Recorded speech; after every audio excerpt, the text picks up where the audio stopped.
Hi, it's Amy with WTI. Do you ever wish that you had eyes in the back of your head?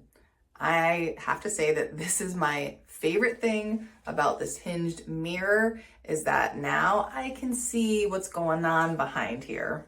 Oftentimes I'm throwing my hair up into a ponytail and trying to do something slightly creative that makes it look like I put a little effort into my hair. With this 11 by 11 inch mirror, I can now in seconds see what's going on and fix any issues and get on with my day.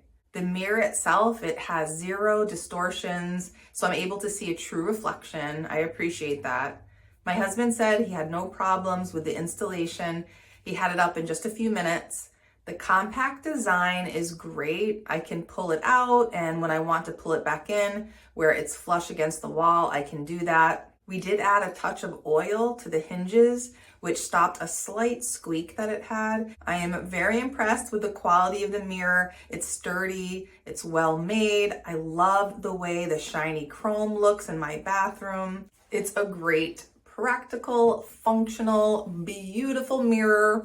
I love it. And that's my point of view.